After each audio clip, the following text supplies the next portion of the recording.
ginagawa natin yung ating community.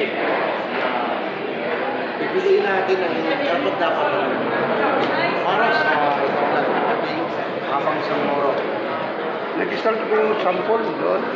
Meron na ba yung sample sa pag-butar? Sample or demonstration.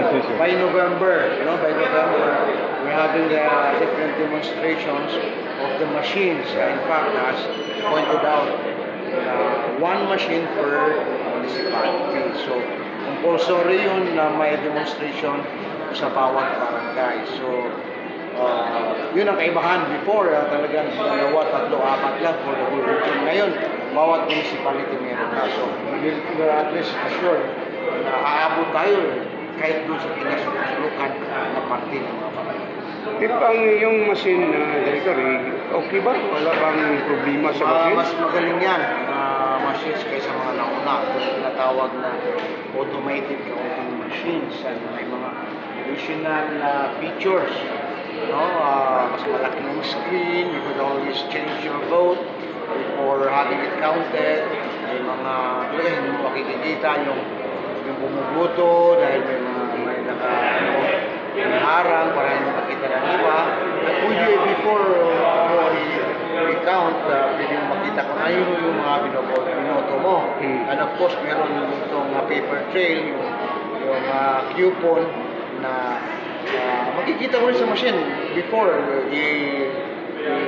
humulog mo lang sa isang receptacle ng receipt. Ngayon, pwede mo makita, may picture ko na pwede mo makita yung mga binoto mo. So, it's really very safe, and of course, it will reflect the true will of the people.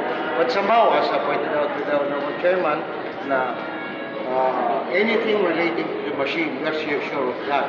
But outside of the machine, like yung pagboto ng tao,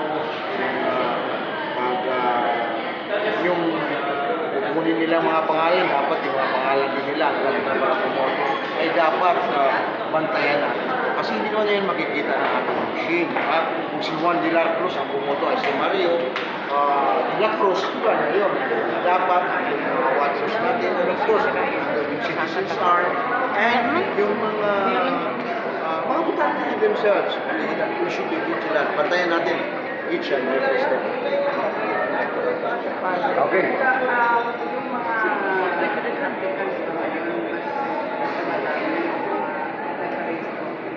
Yeah, actually yung target is around 5% nationwide. So we have 70, and rounding off, there is 1,000, that's around 3.5 million. And with an adjustment, yung forecast is 5 million voters na mag-raise. And in fact, almost 5 million na yun. Yung nationwide, for farm, we have 200,000. So, really, marami ang naikayat na because sa first parliamentary elections, sasali na yung ating MILF, in fact, they requested for several satellite legislations which yung emulate natin. So, of course, sa MILF, diba, we have the so-called legislation anywhere project spearheaded by George Reyes. Marami Lastly, Director, ano po ba masasabi mo tungkol po dito pagdating ni Chairman Garcia? Actually, unang-unang pinunta niya dito ay yung aming Mindanao Goodwill Games.